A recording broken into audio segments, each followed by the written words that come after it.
بسم اللہ الرحمن الرحیم. ڈیئر اسٹوڈنٹس، السلام علیکم. امید کرتا ہوں آپ سب خیریت سے ہوں گے اور آپ اپنی فیملیز کا اور باقی سب کا خیال رکھ رہے ہوں گے. ڈیئر اسٹوڈنٹس، ہمارا جو ٹاپک جو چل رہا تھا وہ ریکارڈ کے اوپر تھا. اس میں آج ہم سیکشن ڈسکس کریں گے، سیکشن 43. سیکشن 43 کیا ہے، آج ہم اس کو ڈیٹیل کے ساتھ ڈسکس کریں گے. لیکن اس سے پہلے کچھ اسٹوڈنٹس نے مجھ سے کویشچن کیا تھا کہ سیکشن جو 42 ہے اس کو ذرا دوبارہ سے ایکسپلین کر دیں. چلیں، اچھی بات ہے. آپ وہ لوگ جو میرے نیو ویورز ہیں یا نیو سبسکرپشن جنہوں نے کی ہے وہ بھی جان لیں گے کہ 42 سیکشن جو ہے وہ کیا تھا. تو ڈیئر اسٹوڈنٹس، میں نے آپ کو سیکشن 42 کے حوالے سے بتایا تھا کہ سیکشن 42 جو ہے وہ نہایت ہی اہمیت کے حامل تھا. وہ کن پہلو سے اہمیت کے حامل تھا، چلیے وہ آپ سے دوبارہ سے میں ڈسکس کرنا چاہوں گا. تو سیکشن 42 میں نے آپ کو بتایا تھا کہ جو اٹیسٹیشن آف میوٹیشن ہے اس کا جو پروسیجر ہے وہ کیا ہوگا، وہ میں نے آپ کو بتایا تھا سیکشن 42 میں. یعنی کہ انتقال کی پہلے ہم نے دیکھا کہ انتقال کیسے کیا جاتا ہے، پھر جب انتقال ہو جائے گا تو پھر اس کی تصدیق کیسے کی جائے گی، بس اس کے بارے میں نے آپ کو تفصیل سے بتایا تھا. تو سیکشن 42 جمع بندی کے حوالے سے ہے، یعنی کہ جمع بندی کا وہ حصہ تیار کرنا جو زمین کے مالک سے ریلیونٹ ہوگا. یہ میں نے آپ کو بتایا تھا سیکشن 42 میں. لیکن اس کے کوئی 7-8 پوائنٹس ہیں یا 11 جتنے بھی بنتے ہیں وہ میں دوبارہ سے آپ کو بتا دیتا ہوں. آپ توجہ سے سنتے جائیے. یہ سیکشن 42 اگر آپ اپنے مائنڈ میں بٹھا لیں گے تو انشاءاللہ رجسٹری انتقال سے جو بھی کویشچن ہوں گے، جو بھی ان میں کمپلیکیٹڈ پائی جاتی ہیں اکثر چیزیں، انشاءاللہ اس سے آپ لوگوں کو فیس نہیں کرنا پڑے گا. تو سیکشن 42 کیا بتاتا ہے کہ انتقال کی تصدیق کیسے کی جائے گی. اور انتقال کی تصدیق کے لیے ضروری ہے، یعنی جب جمع بندی کا وہ حصہ تیار کرنا جو زمین کے مالک سے ریلیونٹ ہے. اب سب سے پہلے جب کوئی شخص زمین میں اپنا حق حاصل کرتا ہے، کسی اسٹیٹ کا مالک وہ بنتا ہے، وہ بذریعہ وراثتی انتقال ہو. میں آپ کو پھر سے دوبارہ ریوائز کر رہا ہوں کہ اب یہ جو پوائنٹس ہیں کہ کن حوالے سے وہ مالک بنتا ہے اس کو ذرا آپ ملاحظہ فرمائیے. تو سب سے پہلے میں نے بتایا تھا کہ وراثتی انتقال یا بذریعہ بیع سے وہ مالک بنتا ہے، یا بذریعہ مورگیجی سے وہ مالک بنتا ہے، یا کوئی گفٹ کر دیتا ہے بذریعہ ہبہ ہے. اب وہ ان کسی ایک طریقے سے بھی اگر وہ مالک بنتا ہے، یعنی کوئی شخص جو بذریعہ مزارع ہے جس کا عرصہ جو ہے وہ 1 سال سے، کیا بات کی جا رہی ہے، جس کا عرصہ 1 سال سے زیادہ کا ہے، تو اگر وہ اس کے اندر شامل ہوتا ہے تو شخص کے لیے حق حاصل ہو جاتا ہے. سیکشن ہم 42 پڑھ رہے ہیں کہ انتقال کی جو تصدیق ہے وہ کیسے کی جائے گی. سمپل سا سیکشن ہے. تو پوائنٹ اے میں تو ہم نے یہ دیکھ لیا. اب وہ کیا کہنا چاہتا ہے کہ کسی طریقے سے بھی اس کے لیے ضروری ہے کہ وہ جس دن زمین اس نے حاصل کی ہے تو ود ان 3 منتھ، 3 ماہ کے اندر اندر. اب یہ 3 ماہ یہ کون سے ہیں، یہ اگر آپ اس کو کیلکولیٹ کریں گے تو وہ 90 دن بنیں گے. تو 90 دن کے اندر اندر زمین جو اس نے خریدی ہے، اس زمین کا مالک جو بنا ہے، اسے رپورٹ وہ اپنے متعلقہ پٹواری کو کرے گا. بس اس پہلے پوائنٹ میں ہم نے موٹی موٹی بات یہ کی تھی. اب وہ پٹواری کیا کرے گا، اس بندے کی رپورٹ جو ہے وہ اس کی رپورٹ اپنے پاس روزنامچے میں اس کا اندراج کرے گا. ریکارڈ سچ رپورٹ ان روزنامچہ، آپ اس میں دیکھ بھی رہے ہوں گے. تو وہ اس کو روزنامچہ میں اس کو اندراج کرے گا. اور کس طریقے سے کرے گا، وہ طریقہ جو اس کو بتایا گیا ہوگا، انہی اصولوں کو وہ سامنے رکھے گا. اب اس کے بعد وہ کیا کرتا ہے، furnish a copy of report. اب اس کے بعد اس کی رپورٹ کی ایک نقل بنائے گا اور جو اطلاع دینے والا ہے، جو بھی بندہ اس زمین کا مالک بن رہا ہے، اس کو وہ اس کی کاپی فراہم کر دے گا. اب اس میں لکھا ہوا ہے فری آف کاسٹ، یعنی کہ اس سے کسی بھی طرح کی کوئی فیس وصول نہیں کرے گا. وہ ایک الگ بات ہے کہ اب آپ سے 200 یا 500 چارج کیا جاتا ہے، یہ بالکل اصول کے غلط ہے. اچھا خیر، اب ہم اس سے بات ہی نہیں کر رہے ہیں، ہم بات کر رہے ہیں کہ وہ فری آف کاسٹ دینے کا پابند ہوگا.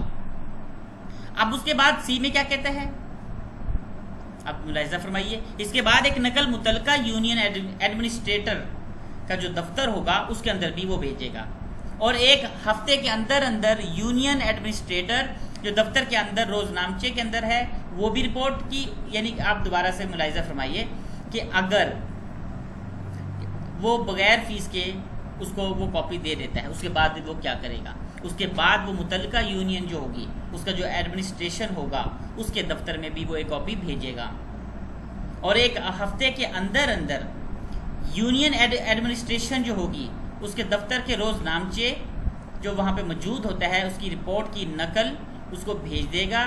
اور یہ کہاں بھیجے گا؟ جہاں وہ زمین واقع ہوگی. اب اس کے بعد پوائنٹ 2 میں آئیے، اف دا پرسن. پوائنٹ 2 میں اس نے سمپل بتایا تھا کہ اگر کوئی مائنر ہوگا تو اس کا گارڈین اس کو رپورٹ کرے گا پٹواری کو. پوائنٹ 3 میں سمپل بتایا گیا تھا کہ پٹواری کے لیے ضروری ہوگا، پٹواری کے لیے ضروری ہے کہ جو رپورٹ جس سیکشن کے تحت یعنی سب سیکشن کلاس کے تحت 1 اور 2 کے تحت موصول ہوئی ہے وہ اپنے پاس موجود رجسٹر انتقالات کے پاس اس میں اندراج کرے گا اور اس رپورٹ کو اپنے روز نامچے کے اندر بھی لکھ دے گا. اس کے بعد ہم نے بات کی تھی کہ پٹواری کے پاس 2 ہی کام ہیں. نمبر 1 رپورٹ کو روز نامچے میں لکھے گا، اور اس کے بعد کیا کرے گا، رپورٹ کو اس رجسٹر میں اس کا اندراج کرے گا جو رجسٹر انتقال کے نام سے ہوگا. اچھا، اس کے بعد اس کا حوالہ جو ہے وہ روز نامچے میں بھی دے گا، اور اس کے ساتھ ساتھ اس کا سابقہ جو مالک ہے یعنی انتقال رجسٹر جو پہلے سے موجود ہے اس زمین میں سابقہ مالک اس کا نام بھی اس کے ساتھ مینشن کر دے گا، تاکہ کل کو کسی بھی طرح کی اگر کوئی پرابلم بنے تو وہ سمجھ میں آ جائے کہ یہ آخر زمین کہاں سے چلتی آ رہی ہے. اور اس کے اوپر جو زمین اس نے بھیجی ہے یا جس طرح کبھی نئے بندے کو مالک بنایا جا رہا ہے اس زمین کا حوالہ اس میں دے دیا جائے گا. وہ خسرہ نمبر جو درج ہوگا وہی اس کے ساتھ پینسل کے ساتھ لکھ دے گا. اچھا، اس کے بعد ہم نے پوائنٹ 4 میں دیکھا تھا کہ پوائنٹ 4 میں وہ کیا کہتا تھا جی، پوائنٹ 4 میں اس نے سمپل بتایا تھا report made to the patwari. بس اس نے سمپل یہی بتایا تھا کہ پٹواری جو ہے وہ نقل جو اطلاع دہندہ کی ہوگی اس کو اپنے دفتر میں کسی جگہ اویزہ کر دے گا، نمایاں کر دے گا. ٹھیک ہے، اگر کسی بندے نے کوئی زمین خریدی ہے اس اسٹیٹ کے اندر اسے کوئی حق حاصل ہوا ہے، وہ بھلے ہیبہ کے تھرو ہو، مورگیج کے تھرو ہو، وراثتی انتقال کے تھرو ہو، یا جس طریقے سے بھی ہوا اس کو وہ مالک بنا ہو، تو وہ سب کلاس 1 اور 2 کے تحت پٹواری کے لیے ضروری ہے کہ وہ اس کو روز نامچہ میں اندراج کرے اور وہ اس کو اویزہ بھی کر دے گا. اب پوائنٹ 5 میں اس نے کیا کہا تھا اس میں بھی دیکھ لیجئے. اس میں وہ بتاتا ہے کہ پٹواری اگر رپورٹ اویزہ اور اندراج نہ کرے تو پھر کیا ہوگا. تو وہ میں نے آپ کو بتایا تھا کہ صاف سی بات ہے کہ کوئی بندہ اگر زمین کا مالک بنتا ہے اور وہ پٹواری کے پاس جاتا ہے تو پٹواری کے پاس جا کر اس رپورٹ کو کرتا ہے تو پٹواری اس رپورٹ کو اپنے پاس اندراج کرنے کا پابند ہوتا ہے. تو اگر وہ ایسا نہیں کرتا تو پھر کیا ہے، پھر سمپل آپ اس کی جو رپورٹ ہوگی وہ آپ اس کو لے کے اسے جو بڑا آفیسر ہوگا اس کے پاس چلے جائیں گے. وہ کلیکٹر ہو سکتا ہے، وہ کمشنر ہو سکتا ہے، وہ کوئی بھی ہو سکتا ہے. یعنی کہ اس کا انتقال اگر وہ نہیں کرتا تو رپورٹ بھی نہیں لکھتا تو اس صورت میں جو رپورٹ دہندہ ہوگا وہ کچھ عرصہ تک اس کو دیکھے گا، مناسب ٹائم کا انتظار کرے گا، اور وہ اپنی رپورٹ کو تحریری صورت میں بذریعہ رجسٹری ہونا چاہیے. یہ بات میں نے آپ کو پہلے کلیئر کر دی تھی. تو وہ اپنے متعلقہ ریونیو آفیسر کو بھیجے گا، تحصیلدار جو سیکنڈ ہوگا گریڈ کا یا کلیکٹر ہوگا اس کے ساتھ ایک کاپی یونین کونسل میں بھی ارسال کرے گا جس علاقے میں وہ زمین ہوگی. اب پوائنٹ 6 میں آئیے. پوائنٹ 6 میں وہ یہ کہتا ہے کہ جو حکم تصدیق انتقال کے لیے لکھتا ہے وہ سب سیکشن 6 کے تحت ہی لکھتا ہے. اب پوائنٹ 6 کے تحت ہی وہ حکم لکھتا ہے کہ تصدیق کی جائے. اب اس پوائنٹ کو آپ نے مائنڈ میں رکھنا ہے، یہ پوائنٹ بہت اہمیت کے حامل ہے. تو اس پوائنٹ میں وہ کیا کرتا ہے جی، پوائنٹ 6 کے تحت ہی تصدیق کا حکم وہ جاری کرتا ہے. بس اس میں ہم نے یہ بتایا تھا. اب اس پوائنٹ کو آپ سامنے رکھیے گا. تو اب ہم آتے ہیں پوائنٹ 7 میں.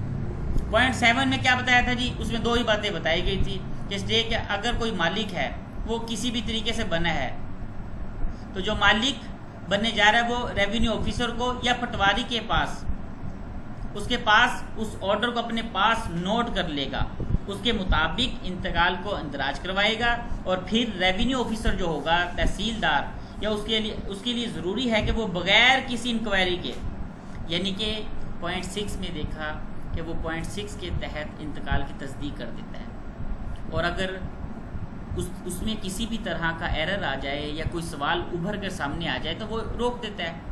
لیکن اگر کوئی عدالت اس کو حکم دے دے، اگر کوئی اس کو عدالت حکم دے دے کہ جناب یہ انٹری آپ کریں گے تو وہ کرنے کے پابند ہوں گے بغیر کسی انکوائری کے۔ اب اس کے حکم کے مطابق دفعہ 6 کے تحت اسے تصدیق کرے گا، اور اس کے بعد دوسری بات وہ یہ کرتا ہے کہ وہ یہ انتقال جو ہوں گے وہ وراثت کے ذریعے یا عدالت کی کسی ایسی ڈگری کے ذریعے جو عدالت کسی حکم کے ذریعے یا جو رجسٹری کے ذریعے آئے ہوں گے، اس کے علاوہ دیگر جتنے بھی انتقال ہوں گے وہ جب ان کی تصدیق کا مرحلہ آئے گا تو پہلے وہ کیا ہوگا جی؟ اس کے لیے چھان بین کی جائے گی، پھر وہ اس کا انتقال کو درج کرے گا۔ اب اگر آپ پوائنٹ 7 میں آ جائے تو پوائنٹ 7 میں وہ کیا کہتا ہے، 8 میں، تو 8 میں وہ کہتا ہے an inquiry or an order under sub section 6، یعنی اس میں وہ یہ بتانا چاہتا ہے کہ یہ انتقال جب بھی تصدیق کیا جائے گا اس وقت لوگوں کی کثیر تعداد کا ہونا بہت ضروری ہے۔ پوائنٹ 9 میں وہ بتائے گا کہ جب ریونیو آفیسر یا تحصیلدار سب کلاس 6 کے تحت انتقال کو تصدیق کرتا ہے تو وہ کسی حق کی منتقلی یعنی ٹرانسفر کا جو حق ہے ضابطہ حکم کرتا ہے تو ضروری ہے کہ اس حکم کی نسبت ایک سرخ رنگ کی انٹری متعلقہ پٹوار کی جواب بندی زیر کے اندر اس صفحے پر کر دی جائے۔ بس اس میں اور کوئی بات نہیں بتائیے۔ اب پوائنٹ 10 میں آئیں کہ پوائنٹ 10 میں کیا کہا گیا تھا؟ if within 3 months of making of the report، یعنی کہ اس کے بعد تحصیلدار اگر انتقال کی تصدیق نہ کرے، باوجہ عدم دستیابی ہو سکتی ہے یا کوئی بھی وجوہات ہو سکتی ہے یا وہ سیٹ ہی خالی پڑی ہے، تو پھر کیا کیا جائے؟ تو جب کسی شخص نے کوئی زمین یعنی جب وہ کوئی مالک بنتا ہے تو سب کلاس 1 اور 2 کے تحت وہ اس کو اندراج کرائے گا، اور پٹواری نے اس کے حق میں سب کلاس 3 کے تحت اس کو اپنے پاس درج کر لیا تھا اور رپورٹ کو ویزا بھی کر دیا تھا، تو 90 دن گزر گئے ہیں۔ اس کے بعد ریونیو جو آفیسر ہوگا یا تحصیلدار جو ہوگا اس انتقال کو اگر تصدیق نہیں کرتا یا تصدیق کا وقت گزر جاتا ہے تو کوئی بھی وجوہات ہو سکتی ہیں، تو وہ شخص اس بابت جو ڈسٹرکٹ کلیکٹر یا ڈپٹی کمشنر ہوگا اس کو حسب ضابطہ جو طریقہ بتایا گیا ہوگا اس تاخیر کی حسب ضابطہ رپورٹ کرے گا، اور پھر وہ کلیکٹر جو ہے اگر مناسب سمجھے گا تو وہ حکم صادر کر دے گا۔ پوائنٹ 11 میں کیا بتایا گیا تھا کہ ریونیو آفیسر تصدیق انتقال کی جو اطلاع ہے وہ خریدنے والے کو بھی دے گا کیونکہ اس کے اوپر لازم ہے۔ اور اگر آپ آ جائیں پوائنٹ 12 میں تو پوائنٹ 12 میں سمپل کیا بتایا گیا تھا وہ میں نے آپ کو بتا دیا تھا کہ پوائنٹ 12 میں سمپل اس نے یہی بتایا تھا کہ اب دیکھیں نا یہ تصدیق کا معاملہ تو ہو چکا ہے، میرے خیال سے اب آپ کو یہ کنسیپٹ کلیئر ہوگا۔ اب ہم اگر بات کریں سیکشن 43 کی، سیکشن 43 کی، تو سیکشن 43 کیا کہتے ہیں آئیے وہ ملاحظہ فرماتے ہیں۔ تو سب سے پہلے وہ بات کرتا ہے کہ making of that part of periodical record وچ ریلیٹس ٹو دی پرسن، اب ہم اس کو تفصیل سے پڑھیں گے کہ سیکشن 43 کیا کہتا ہے۔ تو سیکشن 3 کو پڑھتے ہیں پہلے، آئیے۔ The acquisition of any interest in land other than a right referred to sub section 1 or section 42 shall، اب پیریوڈیکل ریکارڈ بنانا ہے، اب وہ دوسرے لوگوں سے متعلق ہے، یعنی اب اس میں سادہ سی بات یہ کی گئی تھی کہ سب کلاس 1 اور سیکشن 42 جن کے حقوق بیان کیے گئے ہیں اگر ان کے علاوہ کسی کا رائٹ کریٹ ہو رہا ہے تو پھر کیا ہوگا۔ بس اب اس میں وہ چھوٹی سی بات یہی کہتا ہے، یعنی کہ پہلی وہ پوائنٹ میں وہ کیا کہتا ہے کہ اگر سب سیکشن 1 اور سیکشن 42 جن کے حقوق بیان کیے گئے ہیں اگر ان کے علاوہ کسی کا رائٹ کریٹ ہو رہا ہے تو کیا ہوگا. اب آگے پڑھتے ہیں. If it is undisputed be recorded by the patwari or delivery centre. اس کے چلے ہم صحیح کر لیتے ہیں تھوڑا سا تاکہ آپ کو آسانی رہے. اب delivery centre official as the case may be in the prescribed manner. اب وہ کیا کہتا ہے پوائنٹ اے میں؟ وہ کہتا ہے کہ اگر کوئی انڈسپیوٹیڈ ریکارڈ ہے یعنی اس میں اب کسی کو کوئی اعتراض نہیں ہے تو وہ پٹواری اس کو بتائے گئے اصولوں کے مطابق ریکارڈ کرنے کا پابند ہوگا. اب دیکھیں نا, کسی بات میں اگر کوئی ڈسپیوٹ ہے ہی نہیں ہے تو وہ خام کا تھوڑی بات کو لٹکائے گا. وہ کوشش کرے گا کہ چلیں ٹھیک ہے اگر کوئی ڈسپیوٹیڈ نہیں ہے اور اگر اس پر کسی کو اعتراض بھی نہیں ہے تو وہ بغیر کسی ٹینشن کے اس کو ریکارڈ کر لے گا. لیکن کس طریقے کے تحت؟ وہ پرسکرائبڈ مینر کے تحت. اب پوائنٹ بی میں آئیے. If it is disputed. اب اگر کوئی ریکارڈ ڈسپیوٹیڈ ہے تو کیا ہوگا؟ Be entered by the patwari اور service delivery centre official in the register of mutation اور generate report in digitized record as the case may be and deal with the manner provided in subsection 6 or 11 of section 42. اب اگر یہ disputed ہے تو section 11 اور section 6 کی application اس کے اوپر لاگو ہو جائیں گی. بس سمپل سی بات تھی, اس میں کوئی بڑی بات نہیں بتائی گئی. اب آگے بڑھیے. اچھا, اس کے بعد وہ یہ کہتا ہے کہ اس سیکشن میں ان لوگوں کا ریکارڈ بنانے کی بات ہو رہی ہے. اب آپ یہ سوچنا چاہ رہے ہوں گے کہ آخر اس سیکشن کو ہم نے پڑھ لیا, اس میں 2 باتیں بتائی گئی تھی موٹی موٹی. تو بچوں اس کا اوور ویو اگر میں آپ کو دوں تو اس سیکشن میں ان لوگوں کے ریکارڈز بنانے کی بات ہو رہی ہے جو ادر دین آنرز ہیں, ٹیننٹ ہیں, یا جس کا زمین سے کوئی واسطہ ہی نہیں ہے, اس کا حق کسی طریقے سے کریٹ تو ہو گیا ہے. تو یہ سارے کا سارا اس سے ریلیونٹ ہے کہ وہ کیسے ریکارڈ کیا جائے گا. اب اس میں ہم پڑھتے ہیں آگے کہ پوائنٹ اے میں وہ میں نے بتا دیا تھا کہ پوائنٹ اے میں بتایا گیا کہ پٹواری جو ہے وہ ریکارڈ بنا کے سروس سینٹر کو بھیج دے گا. ہم نے اگر اس میں بات کی تھی نا پٹواری کی, پٹواری اور service centre official as they case میں بھی پرسکرائبڈ مینر. تو اب کیا ہے جی, تو اب وہ سمپل ریکارڈ کو مینٹین کرنے کے بعد سروس سینٹر بھیج دے گا. اور پوائنٹ بی میں اس نے سمپل یہ بتایا تھا کہ وہ سروس سینٹر کو کیسے بھیجے گا. سوال تو یہ پیدا ہوتا ہے, تو ڈیفینیٹلی وہ پرسکرائبڈ مینر کے مطابق اس کو سروس سینٹر بھیج دے گا. چلیے اب آگے بڑھتے ہیں سیکشن 42 کے اوپر, 44 کے اوپر سوری. سیکشن 44 ہے ڈٹرمینیشن آف ڈسپیوٹ. اب وہ تمام جو ڈسپیوٹ ہیں اس کو کیسے ڈٹرمن کیا جائے گا, آئیے یہ دیکھتے ہیں ذرا. If during the making, revision اور preparation of any record or in the course of any inquiry under this chapter a dispute arises as to any matter of which an entry is to be made in a record or in a register of mutation, a revenue officer may of his own motion or on the application of any part interested but subject to the provisions of section 45 and after such inquiry as he thinks fit determine the entry to be made as to that matter and record his reason therefore. اب point 1 میں وہ کیا کہتا ہے ذرا ملاحظہ فرما لیجئے کہ اگر کسی ریکارڈ کو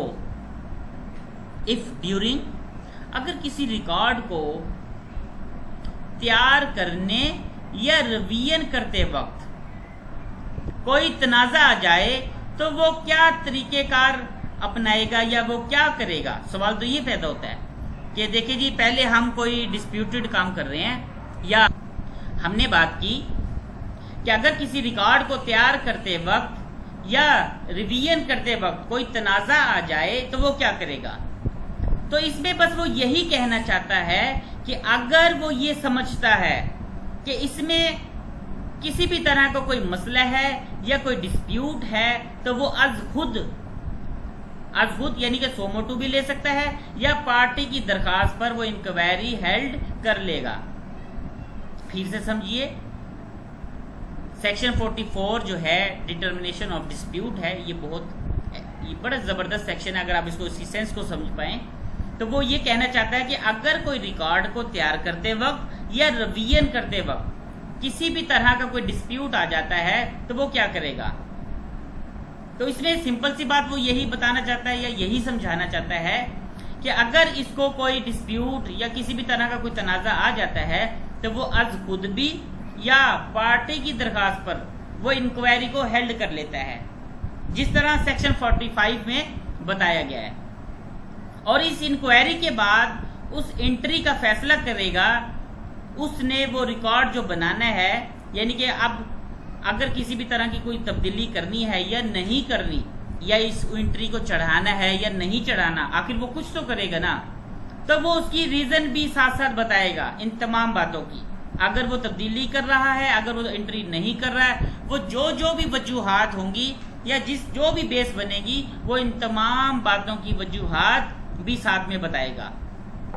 چلیں اب پوائنٹ 2 میں آئیے۔ پوائنٹ 2 میں وہ کیا کہتا ہے؟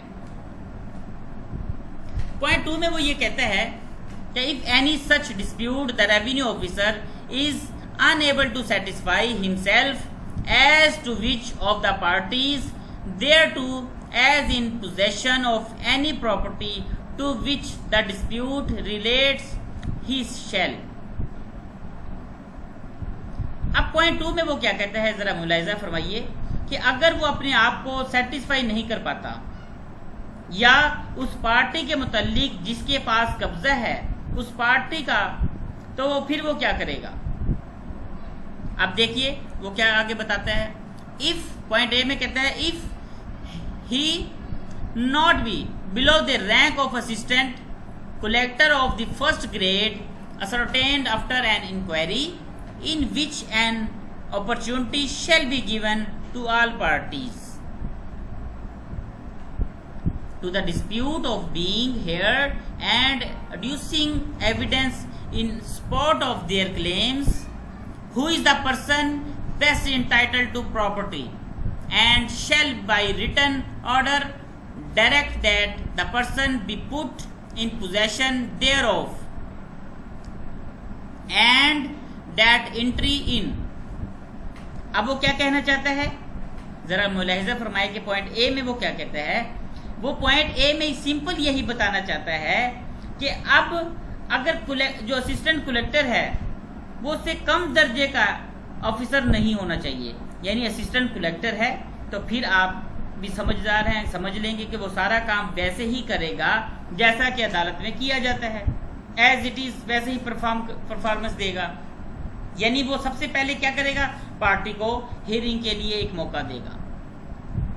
اب پارٹی کو ہیئرنگ کا جب موقع دے دیا جائے گا تو تمام جو پارٹیز ہیں ان کو سننے کے بعد پھر ہی وہ ڈٹرمن کرے گا کہ ان کا جو ملکیت کا جو اصل حقدار ہے وہ کون ہوگا۔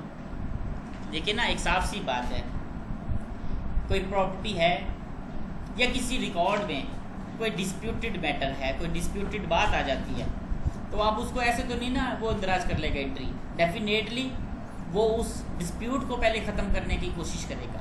اب ڈسپیوٹ کو ختم کرنے کے لیے ضروری ہے کہ پہلے پارٹیز کا موقف سنا جائے، اور موقف تبھی سنا جائے گا جب ان کو موقع دیا جائے گا۔ تو یہ ویسے ہی اس کا ٹرائل کیا جائے گا جیسے دوسری باقی سول کورٹس میں کیا جاتا ہے۔ تو پارٹیز کو وہ پہلے ہیئرنگ کا ایک موقع دے گا، اس کے بعد اس کو سماعت کرنے کے بعد پھر وہ ڈٹرمن کرے گا کہ آخر اس کا جو اصل جو اونر ہے وہ اس کا حقدار ہے یا نہیں۔ اب کیا ہے جی پوائنٹ، پھر پڑھیے آگے دیکھیے، accordance with that order be made in the record or register and. اب اس کے بعد وہ یہ کہتا ہے کہ جناب علی اس بندے کا جو قبضہ ہے وہ آپ اسے دلوا دیں، ڈیفینیٹلی اب فیصلہ بھی ہو گیا، اصل مالک کا تعین بھی ہو گیا، تو وہ کیا کرے گا، اس بندے کو قبضہ بھی دلوائے گا اور ریکارڈ کی جو انٹری ہے وہ بھی ساتھ ساتھ میں اس کا اندراج کروائے گا۔ تو میرے خیال سے یہ جو 2 پوائنٹس ہیں یہ کلیئر ہو چکے ہوں گے۔ سب سے پہلے کیا کرے گا جی، ہم نے بات کی کہ سب سے پہلے وہ اس کو ایسے ہی ڈیل کرے گا جیسے عدالت میں ایک جج کرتا ہے، اس کے بعد وہ پارٹیز کو ہیئرنگ کا ایک موقع دے گا اور سننے کے بعد ہی ڈٹرمن کرے گا کہ بھائی آخر یہ اس کا اصل مالک ہے یا نہیں، اور وہ کس رینک کا ہونا چاہیے۔ ہم نے وہ آپ کو بتا دیا کہ وہ اسسٹنٹ کلیکٹر سے نیچے نہیں ہونا چاہیے، assistant collector of the first grade, یعنی اس سے نیچے نہ ہو، اسے درجے کا کم نہیں ہونا چاہیے بس۔ اب وہ کیا کرے گا جی، اس بندے کو سننے کے بعد قبضہ بھی دلوائے گا اور اس کی انٹری بھی کروائے گا۔ اس کے بعد اب سی میں کیا کہتا ہے جی، if he below the rank of assistant collector of the first grade report the matter to the assistant collector of the first grade who shall thereupon proceed in the manner provided in class A۔ اب اگر assistant collector کے کم درجے کا ہے تو وہ assistant collector کو report کرے گا، اب وہ پٹواری ہوگا، کانوگو ہوگا، تحصیلدار ہوگا، سارے کے سارے اسسٹنٹ کلیکٹر کے درجے سے کم ہیں، تو یہ کوئی بھی ہوگا تو وہ اس کو رپورٹ کر دے گا۔ اب پوائنٹ 3 میں آئیے، A direction under subsection 3 shall be subject to any decree or order which may be subsequently passed by any court of competent jurisdiction۔ اب اس میں ایک بات واضح کر دیتا ہے کہ یہ مشروط ہوگا کورٹ کے آرڈر سے، یعنی کورٹ نے اگر کوئی آرڈر پاس کر دی ہے تو عدالت ڈگری وغیرہ یا جو بھی ہے تو اس کے اگینسٹ میں ڈگری کو وہ پاس نہیں کرے گا، بس جو آرڈر آ گیا ہے اس کو ایز اٹ از ویسے ہی رکھے گا، اس میں کسی بھی طرح کی کوئی تبدیلی اب نہیں کرے گا۔ اب اگر ہم بات کریں 43 سیکشن کی تو سمپل ہم نے اس 43 میں یہ جانا کہ آخر سیکشن ہم ڈسکس کر رہے تھے سیکشن 44 کو، تو ہم نے سمپل یہ جانا کہ سیکشن 44 میں اگر کسی طرح کے ریکارڈ میں کوئی ڈسپیوٹ آ جاتا ہے تو اس کو وہ کیسے ہینڈل کریں گے، وہ کیسے اس کا تعین کیا جائے گا۔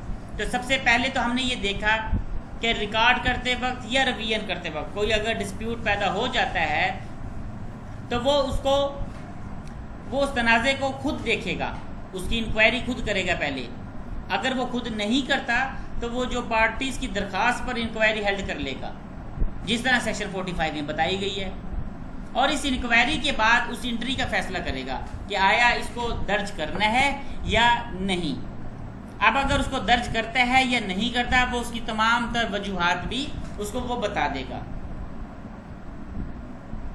اس کے بعد ہم نے بات کی کہ اگر وہ اپنے آپ کو سیٹسفائی نہیں کرواتا یا نہیں کر پاتا تو اس پارٹی کے متعلق جس کے پاس جو قبضہ ہے اس پارٹی کا، تو پھر وہ کیا کرے گا، وہ پھر اے میں بتاتا ہے کہ اگر اسسٹنٹ کلیکٹر کے کم درجے کا افیسر نہیں ہونا چاہیے، اسسٹنٹ کلیکٹر جو ہے یعنی آپ سمجھ لیں گے یہ کام ویسے ہی کیا جائے گا جیسے کہ ایک ٹرائل عدالت میں کیا جاتا ہے۔